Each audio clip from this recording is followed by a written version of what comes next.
when I thought I couldn't find my way out. Yeah, I searched the God in me to find my way out. I know it can seem way out, but the Creator flows to and through me from way out.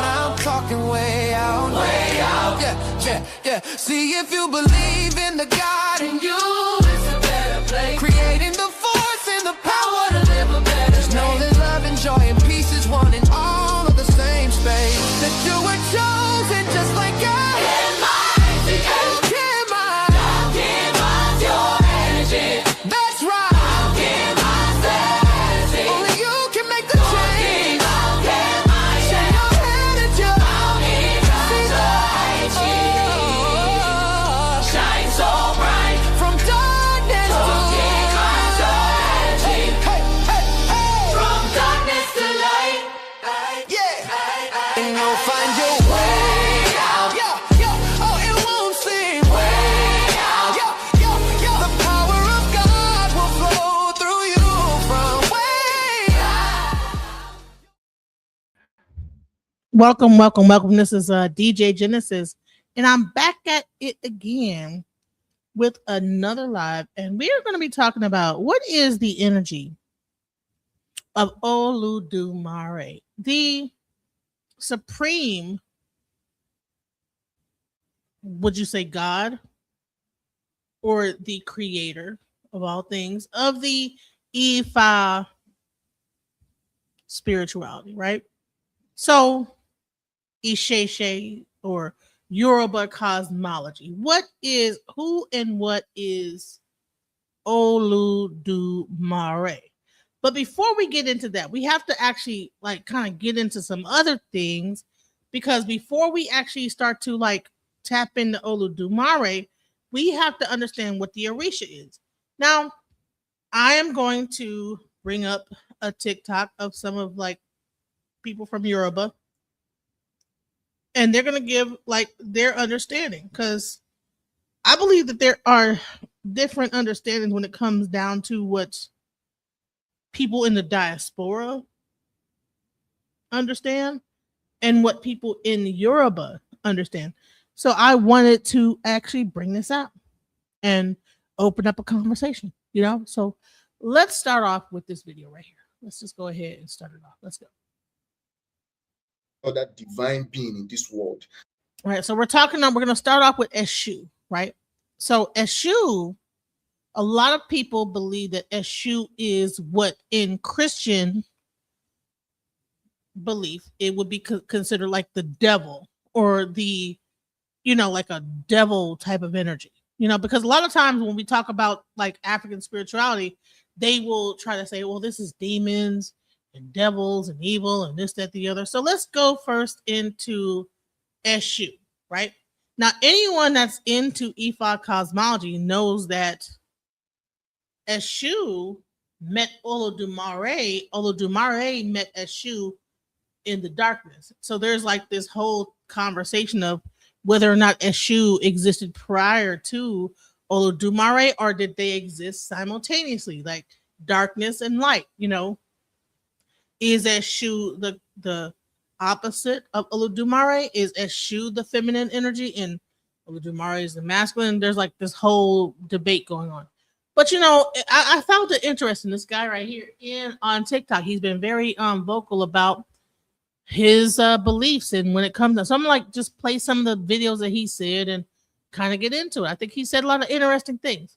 So let's go into first Eshu, because before we can get Oludumare, we gotta break down Orisha, Eshu, all those things, because there's a lot of misconceptions.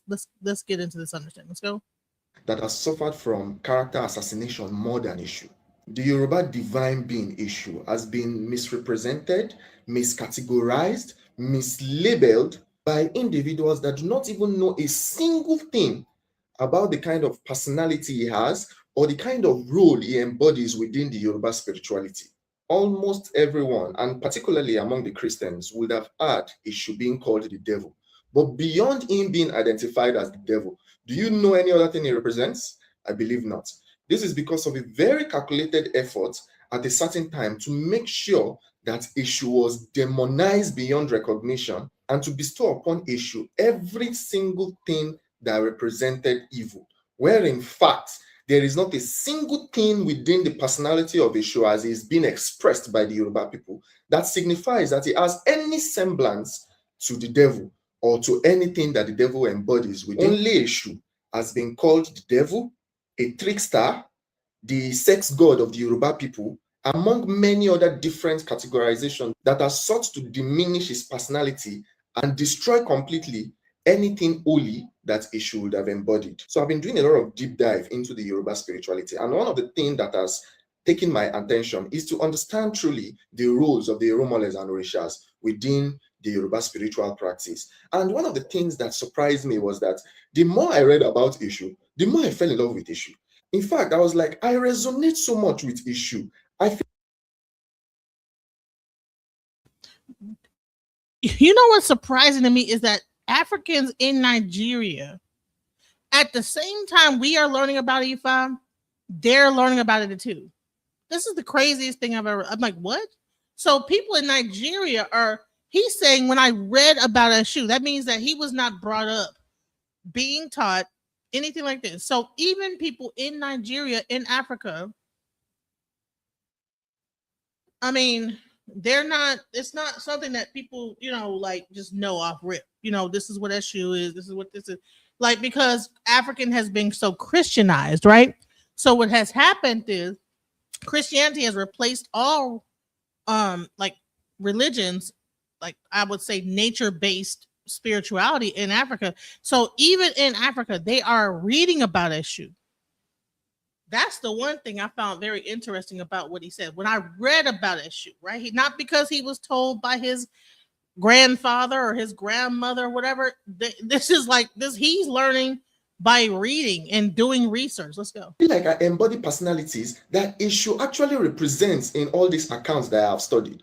So all of that internal expressions took me aback, and I was like, where did the concept of Eshu being the devil originate from? Because prior until after I did a study on how Eshu was demonized, I felt like there must have been a legitimate reason for the demonization of Eshu, because they can't just look at Eshu and call him the devil. Is there something that my research is hiding about the personality of Eshu that I have not been able to uncover? So I went into the rabbit hole to begin an investigation to how Eshu was demonized in the first place and how his name was made synonymous to that of the devil in the Yoruba Bible. I also wanted to know what logic made the people who ascribed Eshu with the designation of the devil come to that conclusion that Eshu was indeed the devil. And so that is crazy. He's saying the Yoruba Bible. There's no Bible. It's the oral tradition. These people are in Nigeria, and when they like talk about this, they don't even have any idea of what that this is an oral tradition. There's no Bible. There's no Yoruba Bible. Like he said, the Yoruba Bible. Like there's no Yoruba Bible. I'm blown away. Let's go back to what he said. So I went into the rabbit hole to begin an investigation to how Eshu was demonized in the first place and how his name was made synonymous to that of the devil in the Yoruba Bible. I also wanted to know what logic made the people who ascribed Eshu with the designation of the devil come to that conclusion that Eshu was indeed the devil. And so I made that investigation, and I have come with my findings to share with you guys. What I was able to uncover was that the demonization of Eshu was an incredibly sinister, malicious, deliberate, and calculated effort by the British missionary when they arrived at our shores with the intention of spreading Christianity. A lot of these things are documented. If you take out time to study the reactions of the British people, from the British government themselves to the British missionary, and the perception they had about we, the blacks, when they came to our shores with different motives, you realize one very consistent theme in their modus operandi, and that is simply their deep-rooted disgust for everything that the black man represented. It is that disgust that made the Europeans to draw the arbitrary line that created Nigeria without consideration into the socio-political and geographical dynamics of the people that have been living in that area for centuries. It is that same disgust and arrogance that motivated the British missionary to bring Christianity to our land. When the missionaries came and observed our indigenous cultural, spiritual practices, they did not want to hear anything else. They just immediately concluded that this was barbaric and this was a devilish system. And what was on their mind was on how to decimate it completely and replace it with Christianity, and which they believed themselves to be the one designated by God to bring light onto these people that have swallowed so much in darkness and evil. You must know one thing for a fact: the Christianity that the British missionary brought to Nigeria did not seek to coexist with any of our traditional system. They did not care about the survival of our culture, our language, or our spirituality. They wanted to erase it completely and replace it with what them they believed was ideal for us. So when they met our spiritual practices, one of the primary assignments that they sought to undertake was how to make sure that this system is completely decimated and extracted out of the minds of these people that they wanted to introduce Christ to. Now, the only way the British missionary knew they could do this is that they first had to tell these people, especially their most gullible ones, that all what they were practicing before the British arrived at their shores was demonic, dark, and sinister, and they have brought them light. They had to make sure that they could establish within the minds of the indigenes that they met that the totality of our indigenous practices, not one or two, but all of it was demonic. And they undertook the task to make sure they found the best way to go about demonizing the totality of these people's spiritual practices. I want to establish something very clearly. The Yoruba spirituality is extremely broad. With each Iromole and Orisha we have within the Yoruba spirituality, they have their own devotees with their own distinct practices and how they venerate that Orisha or Iromole. Apart from that, there are Egbe within the Yoruba spirituality. Beyond that, there is now Ifa and many other broad categorizations and branches, all under the umbrella of the Yoruba spirituality.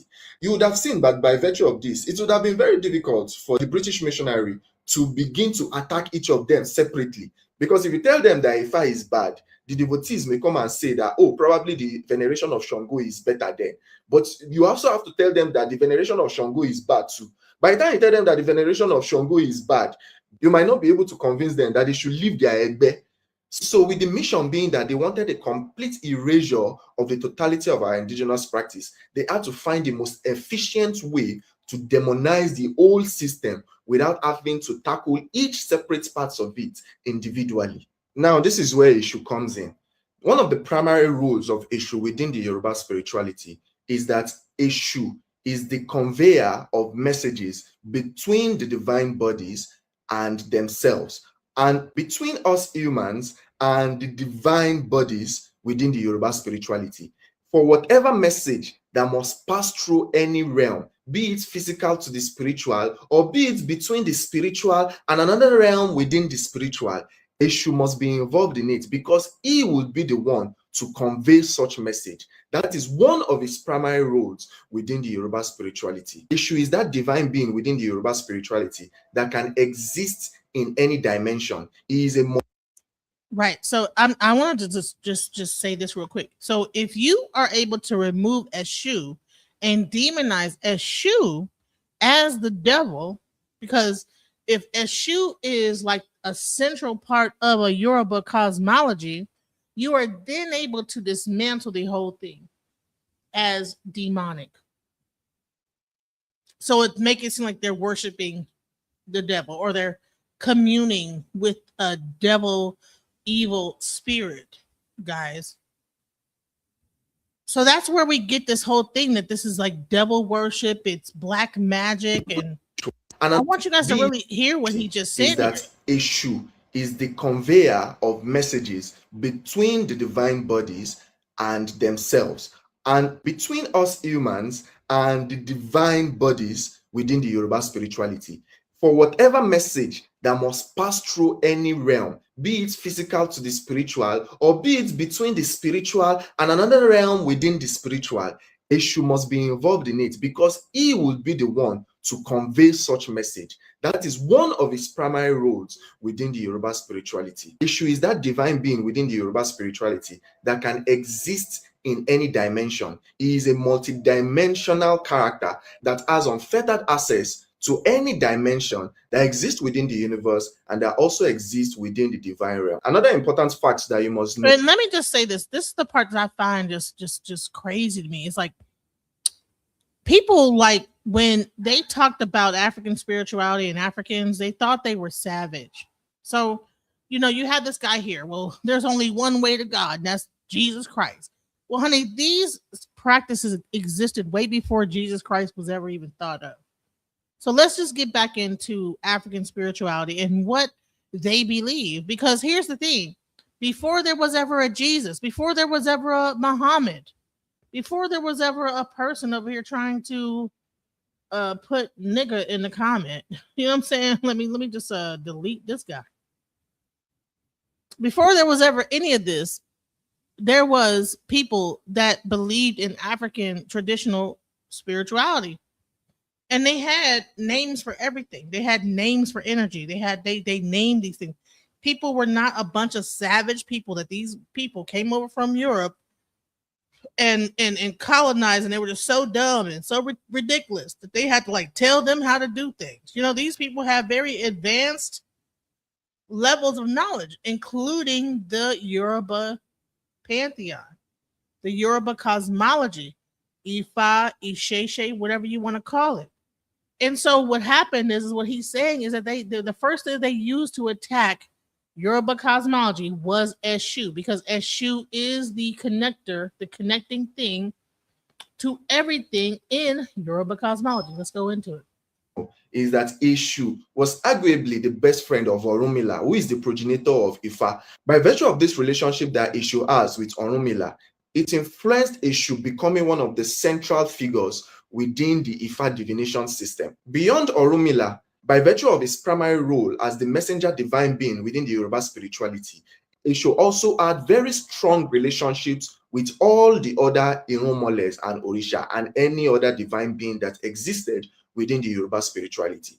And so, because of all of this, irrespective of whatever branch of the Yoruba spirituality one is a part of, you had to reserve a space for Eshu within it. Eshu is that divine character that his impact is felt in everywhere within the Yoruba spirituality. Beyond all of this, Eshu also embodied the sort of versatility in his role within the Yoruba spirituality and his interaction with us humans, that if you were an outsider that was observing the Yoruba spirituality from a distance, it would have been very easy for you to conclude that Eshu was the primal divine being within the Yoruba spirituality. So when the British missionary came and observed our indigenous practices for a while, they saw clearly the primary role that Eshu played within the totality of our indigenous spiritual practices. They realized that whatever temple they went to, be it the one of Yemoja, or the one of Oshun, or the one of Shanku, or the one of Ogun, or if they even went to a Babalawo, Eshu was present there. So these missionaries quickly assumed that Eshu was a primary divine character within the Yoruba spirituality. And if they wanted to bastardize, demonize, and decimate the totality of the Yoruba spirituality, they probably needed to start from demonizing, decimating, and destroying the character of Eshu. It was a very simple strategy. If you tell these people that this figure, Eshu, who is a central figure within their spirituality, is the reincarnation of devil himself. In fact, he is the one that is Satan that the Christians have come to preach against. Then you could easily, from that premise, establish that the totality of their indigenous practices, which you wanted to decimate in the first place, was demonic. Because if the head is demonic, then everything that head is a part of or that it represents is also demonic. And that is what they took out time to establish. From the early 19th century to the late 19th century, various missionary officials and scholars began to create academic and theological documents ascribing Eshu to being the devil. The individuals that were primarily responsible for this categorization were two women. The first one is Charlotte Maria Tucker, and the second one is Anna Indara. These two missionary officials were responsible for creating some of the first works that sought to ascribe Eshu with the title of being the devil. And to seal the legitimacy of this their outrageous claim, they sponsored indigenous converts like Bishop Ajayi Crowder and Samuel Johnson to propagate these claims that Eshu was indeed the devil. You see, one thing that I've been able to uncover is that there is not a single merit to create the assumption that Eshu is the devil. If you study about Eshu so much, you will question how a reasonable man or woman will come with the assumption that this character embodies qualities of the devil, or that he is even the devil in fact. One conclusion that I was able to come to is that it's not that these people were not reasonable. They know in fact that it was a lie, but it was a very malicious, sinister, and wicked attempt to demonize the totality of the Yoruba spiritual system. And that is why they ascribed Eshu with being the devil himself. Perhaps it is only the Muslim that thinks they need a jihad and war to subjugate people and convert them and decimate their indigenous systems. While the missionaries too were involved in such barbarism of killing our people with actual guns to decimate our culture, the primary mechanism they used is in rewriting our spirituality, rewriting our character to suit their own narrative, and demonizing everything that the Yoruba spirituality embodies. When the Christians say that the devil came to steal, to kill, to destroy, the more I look at it, the more I come to the realization that this devil in question might have been the missionaries that came to Nigeria during the 18th and 19th centuries and were primarily responsible for the spread of Christianity across the southern region of Nigeria. In my next video, I'll actually be talking extensively if there is anything within the character of Eshu that connotes any semblance to the devil. Another misconception about Eshu is that he is a trickster. This misconception, in fact, is even held by some Onisheshis, and I'll be dismantling it too. Eshu is not a trickster. Eshu is not the devil. If you studied Eshu personally and understood his role within the Yoruba spirituality, you will wish so much to be close to Eshu.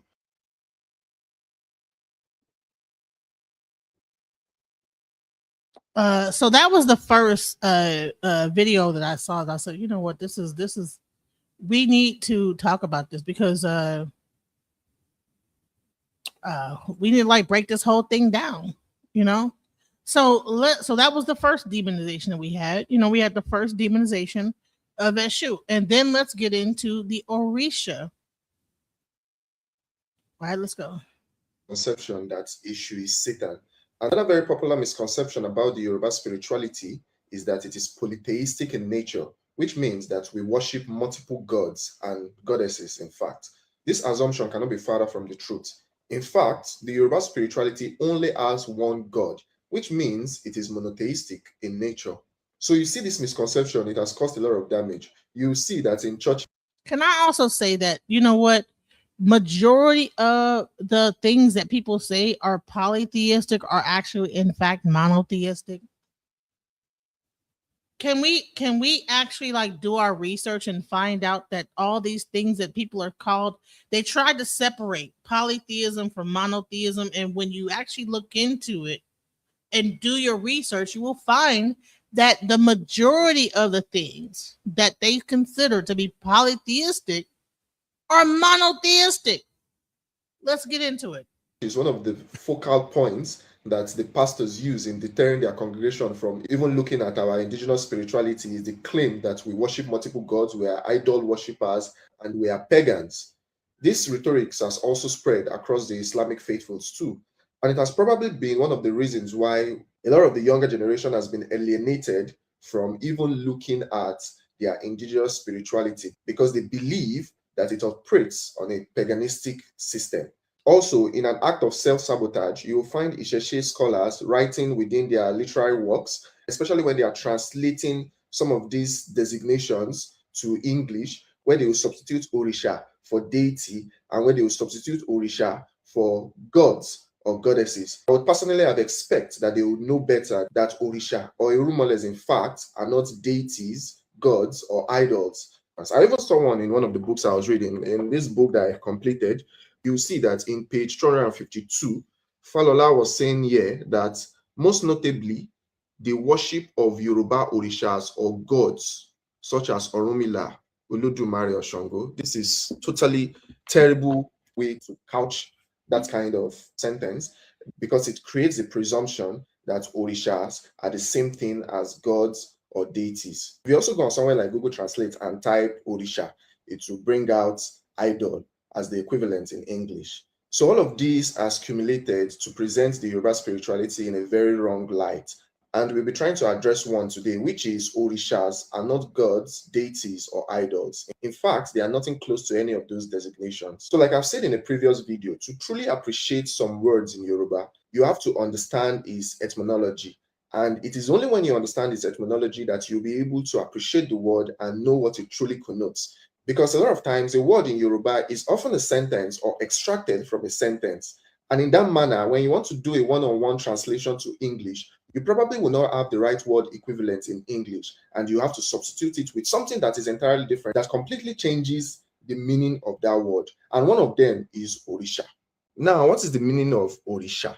When you look at Orisha in isolation, it might not even reveal its meaning to you, because Ori is head and Sha is select. So head select, probably you will still be confused. However, the designation Orisha is extracted from a much larger sentence, which is Eni Orishada, Eni Orishada. That is where they remove Orisha from. So now, what is Eni Orishada, where Orisha is extracted from? And for this, I'll be bringing out my pen and paper. So Eni here is simply an entity or a person.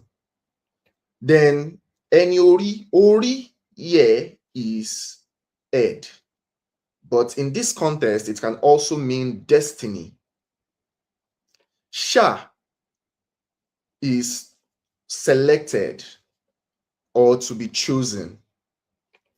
Da, created. So now we have the breakdown of Eni Orishada in its closest equivalent in English. But even at this, it's still not efficient enough to explain the true meaning of Eni Orishada, because what we have here can be simply said to be a person whose head or destiny has selected him to be created. And in this context, it really does not mean anything. But to save us the time, let me just go ahead and explain what Eni Orishada means as a concept. Eni Orishada is simply a person or an entity whose destiny or Ori has elevated them on a path of greatness above their contemporaries. When your Ori selects you and creates you specially, you are someone that embodies more essence of Oludumare or more essence of Awon Irunmole. And by virtue of that embodiment, you will now rise above the station of your contemporaries. And this is reflective in how the person lived their life. You will see that they usually led a very successful and prosperous life where they were praised and admired by their contemporaries. So within the Yoruba spirituality, we know for a fact that Orisha is not a god or a goddess or a deity or idol.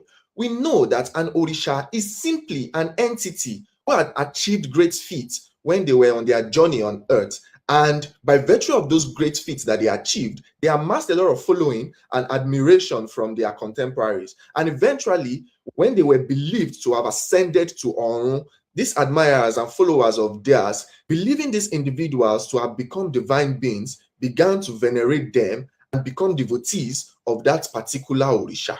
By virtue of this meaning that I have explained, you might want to ask, what truly qualifies a person to become an Orisha? Because ordinarily, by virtue of this definition, there would have been a lot of people who would have done some really great feats and would have been identified as people who their destiny selected for greatness. However, they were not turned into Orishas like some of the few ones. And from my own understanding, there are some criteria that allows you to be better suited to be elevated to the status of an Orisha within the Yoruba spirituality. So I highlighted some of these criteria and characteristics that allowed for an entity to be better suited to be elevated to the status of an Orisha. And one of them is greatness. Now, this means that such entity must have objectively been a great person, embodying personality of charisma or any other personality that would allow people to be astonished by their person and want to follow them and submit to their guidance. Now, the next one is that you must have contributed to the collective prosperity of your followers or your contemporaries at the time when you existed within this world. Usually, you will find out that Orishas were incredibly great people that contributed to the prosperity of their contemporaries. For instance, Orisha Shango, the Alaafin, was a warlike figure with charisma and strength that allowed him to triumph in battles and expand the territory of the Oyo Empire farther than it was before he ascended the throne. Another and perhaps probably the most vital characteristics that allows for an individual to ascend into the realms of becoming an Orisha is the embodiment of primal energy or the embodiment of some metaphysical energy ascribed to a particular Erunmole. So one thing you must understand is that the Yoruba civilization was an incredibly spiritual and metaphysical civilization. And one of the things that could have made people stand out was how they could harness and control metaphysical energy within their environment. So you would have seen that Shango the Alaafin was able to wield and control thunder and lightning. And this was one of the characteristics that was ascribed to a particular Erunmole. So when Shango exhibits these great feats of metaphysical control, these people that witnessed him doing such things assumed that it was the reincarnation and embodiment of a particular Erunmole ascribed with the powers of thunder and lightning. So the ability to wield immense metaphysical power that is ascribed with a particular Erunmole or a particular energy that has been embedded in this world by Oludumare is one of the primary catalysts that might allow for one to ascend into the realms of becoming an Orisha. The last one I personally have on my list is the concept of the ascension of these individuals. Now, you would understand that the individuals that ascended into the realms of becoming an Orisha were not thought to have died in the conventional way. Instead, they were thought to have ascended into Orun directly. So usually it is believed that if one would be able to ascend into the realms of an Orisha, apart from these other characteristics that I have listed, that person is also expected not to have died in the natural way, but to have ascended into Orun and become a divine entity too. So from studying most of these Orishas that we had, these are just the few personal list of criteria I believe facilitated their ascension into the realms of an Orisha. So given the explanation that I have given so far, we can even make some particular inference. And one of those inferences is that you and I have the possibility of becoming an Orisha too. If we embody greatness, if we achieve great feats, and amass following and loyalists, contribute to the prosperity of the Yoruba society, embody the personality or energy or power that is ascribed to a particular Erunmole or a particular energy embedded in this world by Oludumare, and probably believed to have ascended at the end of our journey on this world, we might as well probably be elevated to the status of an Orisha. So really in concept, anyone within the Yoruba society can ascend into the realms of an Orisha.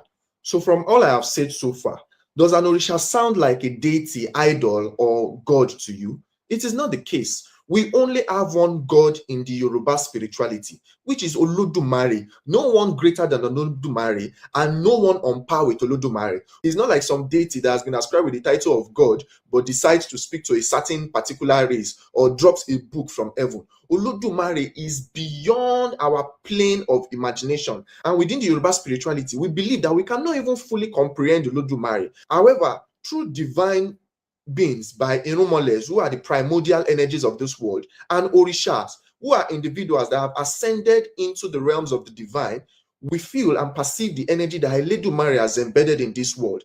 And that is why we venerate our Orishas and venerate our Erumoles, because we believe them to be a beacon or an embodiment of the power and energy that Oludumare have embedded within this world. We do not worship our Orishas, nor do we worship our Erumoles. We venerate them, we revere them, and that is how it has always been. So we do not have multiple gods or goddesses or deities or idols. We have only one, which is Oludumare. And beneath him are other divine beings and primordial entities like the Erumoles and the Orishas. So subsequently, I'll be talking about Erumoles because sometimes Erumoles are also miscategorized to be gods or deities, and that is false too. If you think you have anything to add, please drop it in the comment section. See you guys on the next one. Hello, guys. So apart from the right, so hold on, let me do this real quick. So again, he is breaking down the understanding of Eshu. Now he has broken down the Orisha. Now, in his description of what an Orisha is, it might be easy to say, well, isn't Jesus an Orisha then? If this person lived on earth and etc. So let's go into that. I made a post about what Orisha meant, and in the comment section you will see these comments where someone was saying that in that case Jesus was an Orisha too.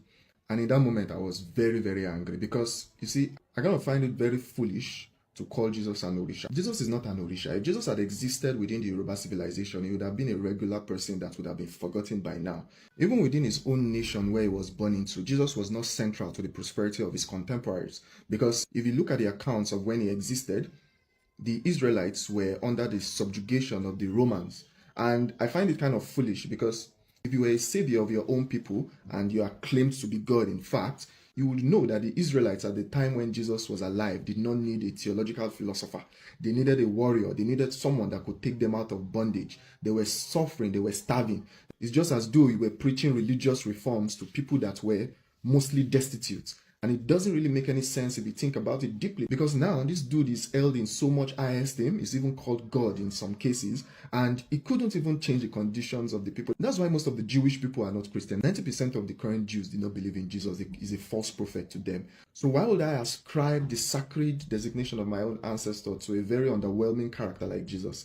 So please, Jesus could never be an Orisha. The Orisha designation is a very sacred designation that is only reserved for divine entities within the Yoruba spirituality and not to anyone else. It's not a title that can be used loosely for any Tom, Dick, and Harry.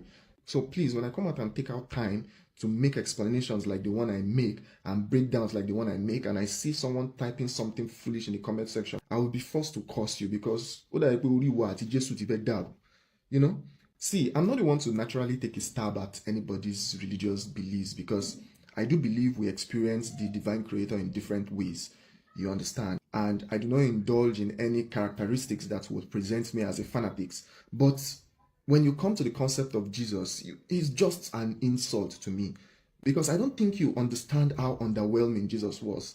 I don't even think he was a very wise person. In fact, some things that if he had had a little bit of sense, he would not have said and ended up on a cross. He went on to say them.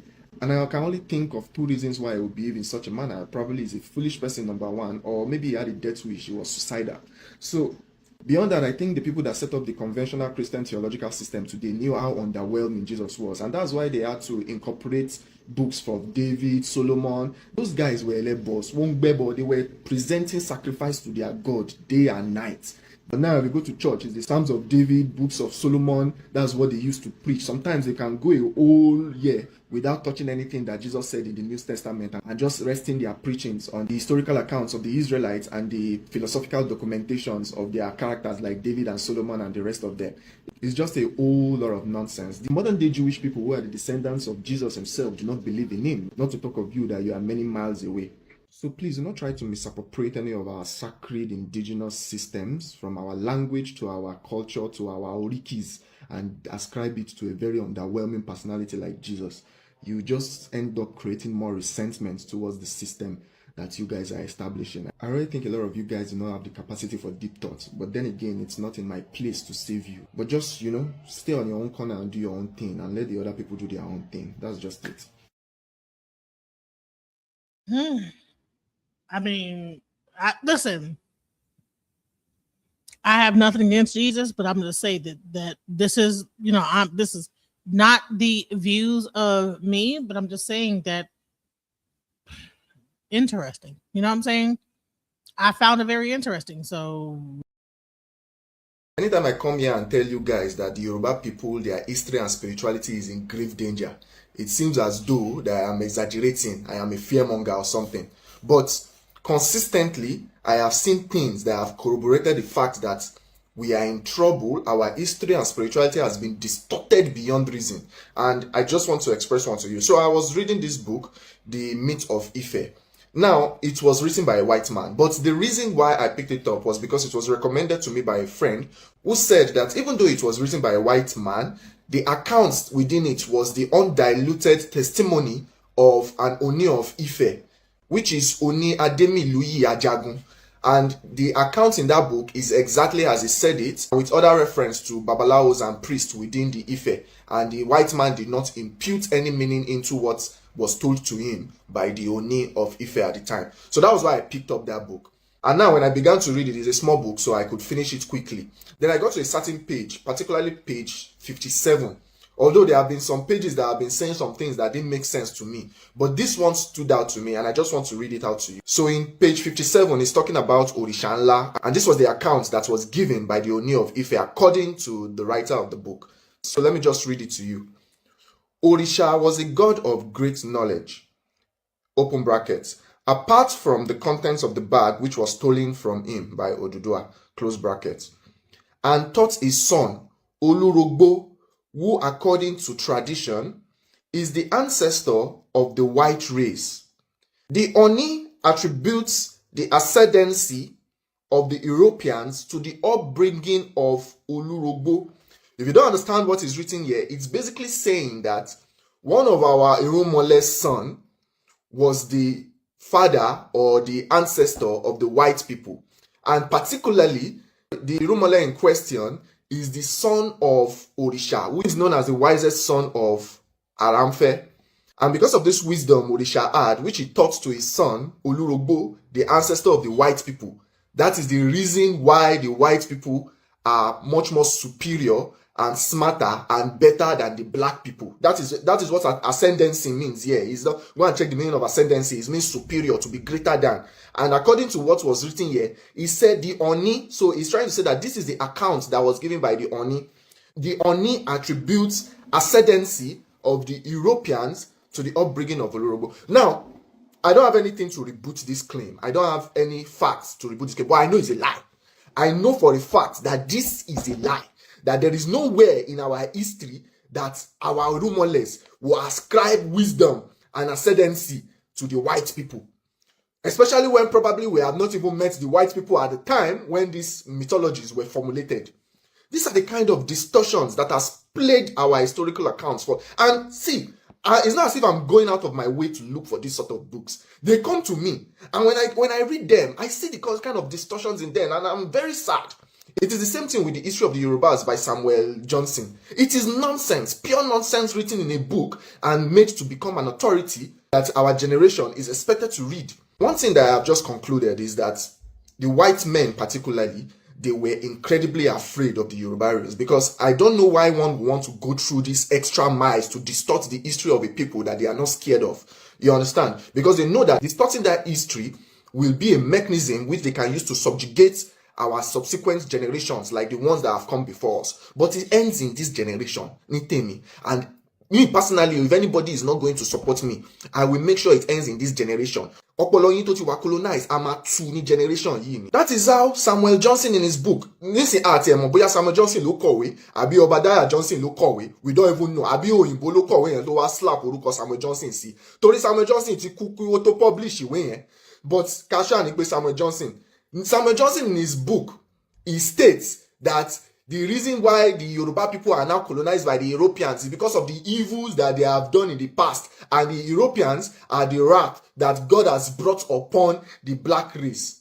Now, these are problematic language used in books that are claimed, and these books are not like books that have a peculiar title. They have the title, for instance, The History of the Yorubas. You want to expect that it is the real account of the Yoruba people. So you already have that psychological belief that you are reading the history of the Yorubas. Then this one, the myth of Ife. You want to expect that what you are going to get is authentic, especially when it is claimed that the Oni was the one himself that gave the account, that it is just the white man there just documented it. But when you see things like this, you know that this is nonsense. And this distortion runs far deeper than we can ever imagine. That's how someone sent me the video of one idiot on the other day, where he was quoting one Oduifa and using it to say that the Oduifa establishes the fact that Onumila's children were Muslims. And I cannot even fathom the connection, especially when he even went ahead and read what the Oduifa says. How does this connect to establishing that these people were Muslims? It doesn't even make sense. And these are people that has amassed a lot of following due to their sensational idiocracy.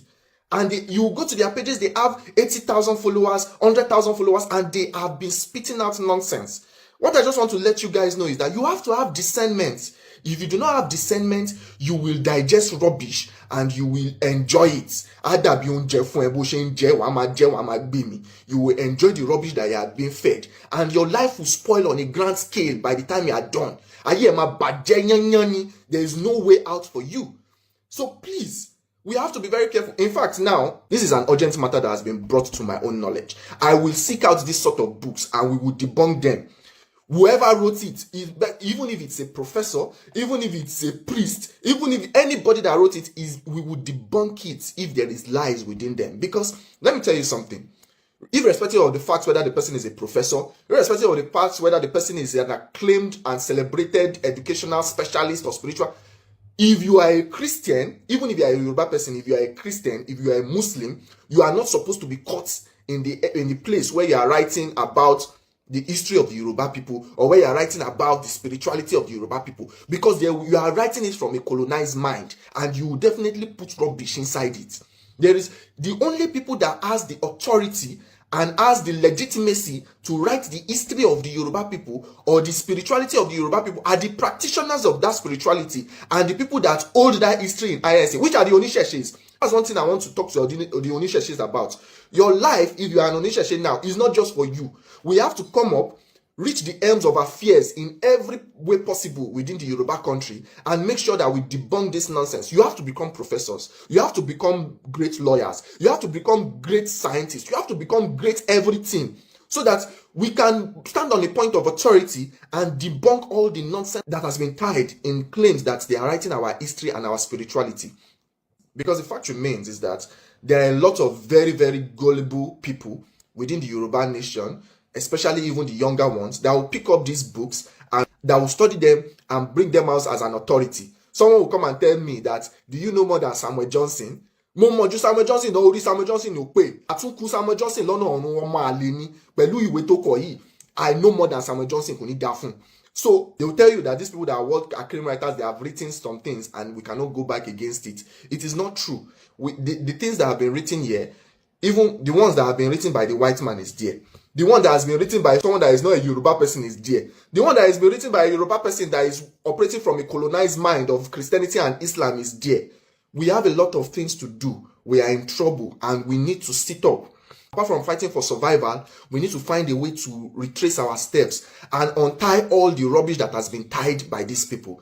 Because if there's anything that I know, the first step to succeeding is understanding who you truly are. And if you cannot come out and establish the truth so that the people behind us and the people by our side too will be able to see that truth, then we will not be able to make any progress. So please, I beg you, let's come together and do something about these things. And also make sure you have discernment when you're reading these things. Because a lot of distortion has been done against the Yoruba people and the spirituality of the Yoruba people. And it will take a lifetime to untie them. But we will start now. So guys, yesterday I had a light bulb moment. And it's simply this. Oludumare might be a woman. So in Yoruba spirituality, Oludumare is the primary designation. Before I get into Oludumare, I don't even want to get into that first. So you all remember this book that I got, and when I got it, I was incredibly happy about it because it's obviously the history of the Yoruba people, and I naively assumed that because it was published by Cambridge, it was going to be a very solid account. And even then, actually, I had a reservation from the fact that the author was Samuel Johnson, a converted Yoruba man.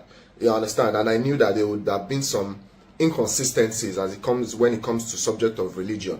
But I didn't know it was going to be this serious, honestly. I didn't know it was going to be this bad. So the first part that sparked my displeasure was even with the origin story and the accounts of we descending from Mecca, Lamurudu and what have you. I personally hate that origin story. If there's anything that I want to be expunged from our historical account, is that we descended from one Yeye Mecca, and that story took about 2 pages in this book, and I don't know why. My conclusion at the time was, when I was even reading it, was that if the Yoruba people have forgotten their origin story, they should leave it. A lot of people do not know where they came from because it's far back into the past. You understand? A lot of things, the story would have been diluted, it has been lost. So if we have forgotten our origin story, we should leave it alone and focus on the part of our history that we have verifiable facts about. Then I went slightly further when I was talking about the Yoruba religious system, and first I was disgruntled because only like about 5 pages was allocated to that whole chapter of Yoruba religion, which I think is insufficient for a book this size. Apart from some very unfamiliar nonsense that I came across, the part that got me angry the most was the depiction of Ishu as Satan. These were the mechanisms that was used to spread disinformation about our systems, and it's incredibly sinister to compile a book of this nature that should hold some bit of credibility and ascribe inconsistent accounts to our orishas, calling Eshu Satan. These were the mechanisms the Europeans used against us. Apart from other forms of media and propaganda, that they published these things in books like this, under the guise that it was written by our own people to give it some legitimacy. But it's completely bladderdash, useless stories. So I still went on reading it, and let me just even read a passage to you and show you the kind of disdain and the kind of literary devices and tone they used in this book to commonize our systems and make it seem as if it's nonsense. Let me just read this part to you. So in page 29, it was talking about Egungun, and in the second paragraph of that discourse, it was like, this feigned voice is said to be in imitation of that of a species of monkey called Ijemiri.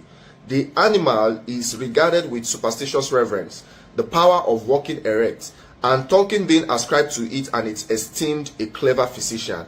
Some professed medicine men usually tame and keep one of these creatures and pretend to receive instructions and inspiration from this. You can see the kind of disdain that you pretend. Who is pretending? Why must you use such kind of language when you are describing some practices in your indigenous systems?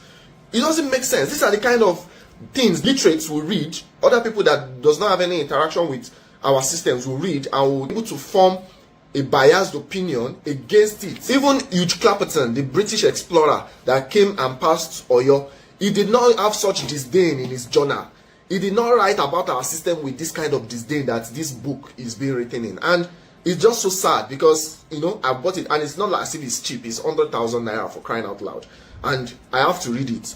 But then, I can only imagine what kind of disaster that was done and disservice that was done to us with books like this. Different kind of mechanisms that the Europeans and their allies from our people used in propagating lies about our indigenous system.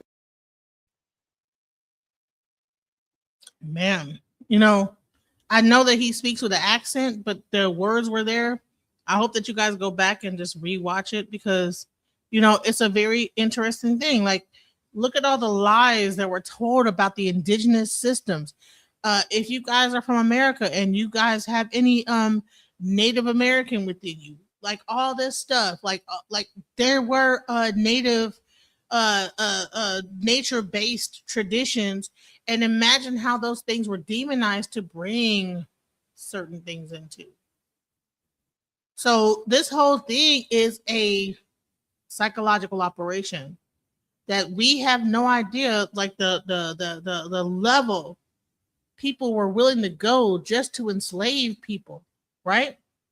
So let's go into Oludumare, Olufun, Finn, Olorun. Let's go. Hey guys, Joseph Baba Ifa here, coming at you with a new video. Hope everybody's doing well. Please be sure to like, comment, subscribe, most importantly to the video. Be sure to put in. And I want to say this is because a lot of Hispanic people, right? Like he might be a Puerto Rican. You have Cubans. You have different people. Like he's from, I think, Florida. I'm not sure what his nationality is, but you know, when all this demonization has been going on, you have people in America that have been trying to keep the tradition alive, you know?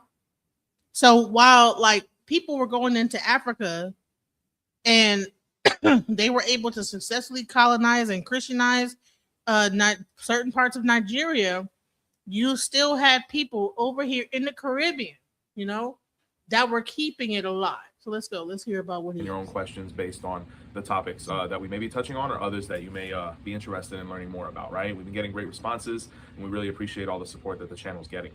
This question specifically comes from my godson, Will, right? How you doing, Will? Actually, finally got around to making the video. How? Thank you for your patience, right? He had a very good question. And his question was, Padrino, what is the difference between Olofin, Olorum, and Oludumare, right?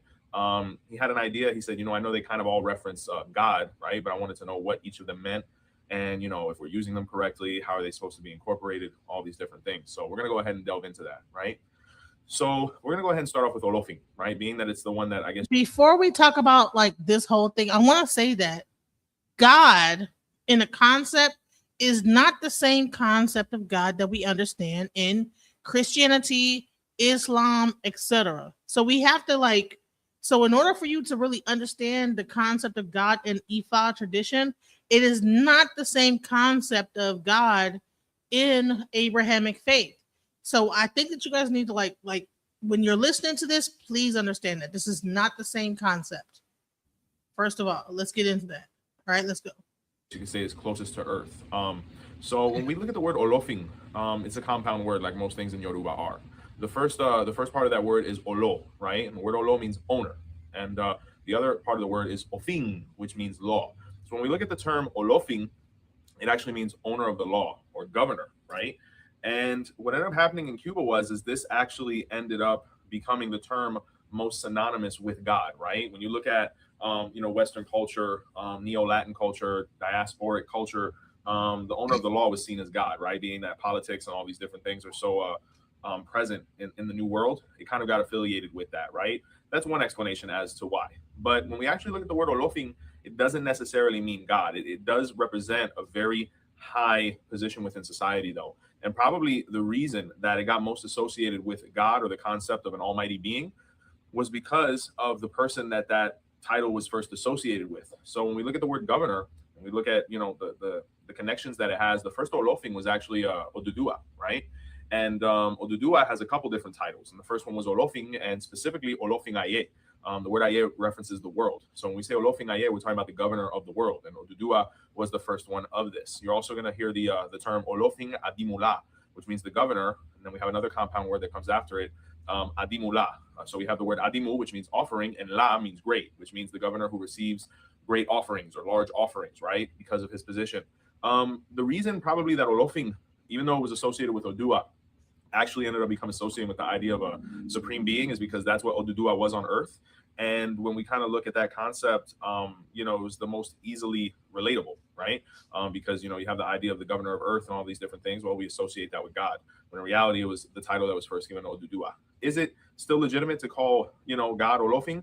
Perfectly fine. At this point, from a cultural standpoint, there's no way we're going to be able to get rid of it. So, and everybody knows what you're talking about when you say that, especially in the Lukumi practice. So perfectly legitimate. So that's why Olofin, that word got associated with God, because of Oduduwa's position and him being godlike, right? Him being the first Odisha, etc. So that's the first answer for the first phrase, right? Olofin. So that's that. So then we go into the next one, which is Olorum, right? You're going to notice the term Olo here quite a bit, because when we're talking about an almighty being, we're talking about an energy that owns things, right? Or that things belong to that being, that, they created it.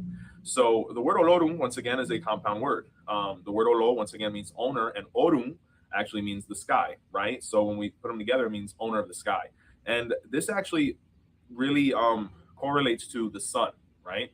And it is one of the titles of God Supreme, right? Now, the reason being is because if we look at the sun, it's a sky deity, and the Yoruba peoples in antiquity recognize the sun as being the source of all life. So if you're the source of all life, you represent this oneness, and you're this this energy from which we emanate. Therefore, you must be God, because we're all born from it, or we're all in need of it, right? Ifa also backs this up to where Olorun is one of the terminologies or phrases used to reference God, right? But most importantly, it references the sun, being that the sun is the owner of the sky, and it is the most prominent figure. You're going to see a lot of that explanation in the Odu of Ejobe, right? Just like the word Olofin, because in the Odu Baba Yobe was where Odudua was identified as Olofin Aye, right? When he was actually put in place to be able to govern Earth. So you're going to see a lot of this in the Odu of Ejobe. So that's where Olorum comes from, owner of the sky, the sun. That's why it was associated with God, because all life comes from the sun. Without it, no life is possible, thus being that divine presence and allowing for life, right? So that's why that phrase got associated with God, right? So that's the first two. We have Olofin, which means governor or owner of the law, very godlike title, and then Olorum, which actually refers to the sun, or where life comes from on earth. So the other word that you're going to hear, and in my opinion is probably the most complete when it comes to referencing the idea of an almighty power, is Oludumare, right? Let's break down this word. We look at the word Olo, once again, it means owner. Odu can be a reference to years or a time frame, right? And if we kind of break it down even more, mare, we look at the word mas, sometimes it means no, or like a negative action. And then re, or reo, which means to reveal, right, or to manifest. So when we kind of contract all of these things together and kind of put them in a logical process, olodu, which means owner of the times, mare, that have not manifested yet, right? So we're talking about times infinite, where you're also going to hear that translation that Oludumare means, the owner of times infinite. So we're talking about the owner of the times that have not even presented themselves yet or manifested yet. So we're talking about basically something that's eternal, which is one of the characteristics that God has to have, right? And when we're talking about time, we're also talking about time immemorial, forgive me. Even before, we were cognizant of time, even before we probably even existed, this energy was present, right? So that's probably, in my opinion, it's one of my favorite terms to refer to God, but all of them are legitimate, right? But that's what that term basically refers to. And another thing that could probably explain that would be that Ifa recognizes that one of the few things that wasn't created was time. So therefore, it was always present, kind of like Oludumare. And you're going to hear some debates as to whether Eshu was created or whether he was always present in the absence of light, right? These were kind of the energies that were there at the beginning. So when we're talking about this gentleman's title, or energy's title, it's talking about times even when time first existed. So that's how epic it kind of gets, right? So those are the three terms you're going to hear when we're referring to the divine power. Olofin, which means governor; Olorum, which means owner of the sky or the sun; and Oludumare, which means he who is the owner of the times that have not manifested, or times infinite, right? That which is eternal. So I hope I was able to answer your question well, Will. You send me quite a few on frequency, Mihalo. To everybody that's taking the time to watch our videos, we sincerely appreciate it. Please be sure to subscribe, like, comment, etc. Botanica Candles and more. We're doing wonderful. We got a lot of new things coming out that we're going to be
Oh, remember when I said this?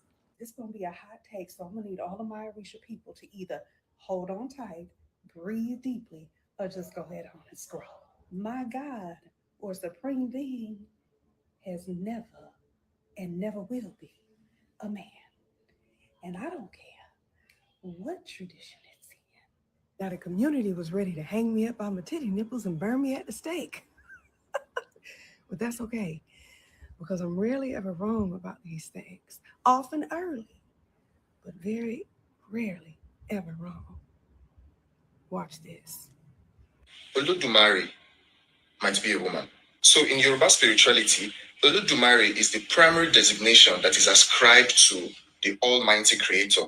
And one profound thing about the Yoruba language is that usually a single word is a convergence or the coming together of multiple words to form that single word. And that is why it is very problematic when in translations to English, most likely, they try to translate that word directly to another word that already exists in English. Most likely, a particular word in Yoruba is a sentence. And to be able to extract its meaning properly, it has to be translated into a sentence and not a word in English. So let me explain. For instance, Oludumare does not mean Almighty Creator or Almighty God, as it would be translated to if you were using Google Translate. And Orisha does not mean deity or smaller gods. So these words, they have meaning. And when you translate them in a wrong manner, you lose those meaning. So now, why would I say Oludumare is a woman? It comes from a deeper understanding of the word Oludumare. So quickly, let's look into the etymology of the word Oludumare. So like I said, the word Oludumare can be broken down into different independent words in themselves. And if you want to do this, let's break it down. The first word is Olo. Then the second one is Odu. Then the next one is Ma. Then the last is Re. When you bring this together, it forms Oludumare. Olo, as a standalone, means the owner of, can also mean the custodian of, and can mean the lord of. That's where you get the titles of a lot of these kings, where you have Olowu, Olomu. So Olo simply means the owner, the custodian, or the lord of something. Now, Odu. Odu can be translated to mean a pot or a vessel or a sauce, and that is simply what Odu means. Then Ma, we all probably know what Ma means. Ma is not or never. Then Re can be translated to exhaust or to finish. Now, when you bring all of that together, we have Oludumare, which means the custodian of or the owner of the pot or vessel or the source of creation that does not exhaust. That is what Oludumare means. So Oludumare does not mean Almighty God. Oludumare does not mean simply God. Oludumare does not mean omnipotent God or omnipresent God. That is one of the terrible things that inefficient translation did. So if you want to translate Oludumare properly to English or to some other language, a single word does not accommodate it. It is a whole sentence, same as Orisha, but we're not talking about Orisha today. So when you look at this sentence, the custodian or owner of the pots or vessel of creation that does not exhaust. What came to my mind instantly is that this is a feminine energy. Because when we look into nature, when we look at ourselves as human beings, the custodian of the pots of creation is the woman, because she's the custodian of the womb. And this is why, no matter what tradition you are in, you must study from the perspective of a scholar and not a sheep. Thoughts, guys?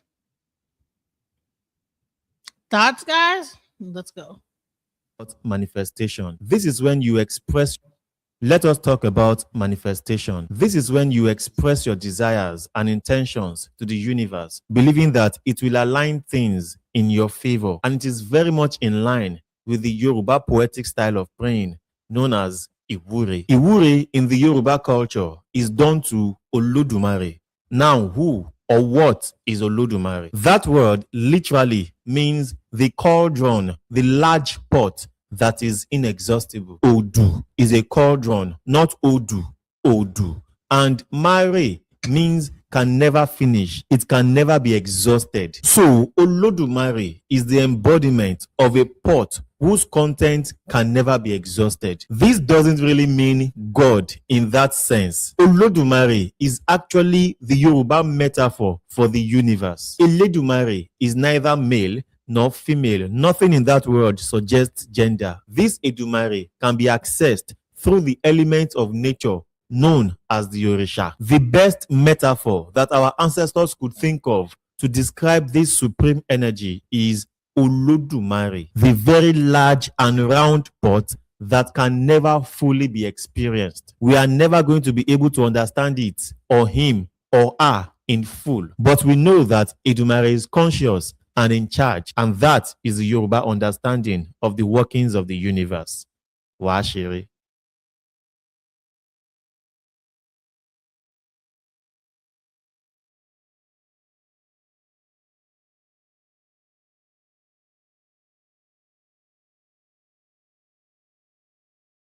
Very interesting. So, this is my take on the whole thing.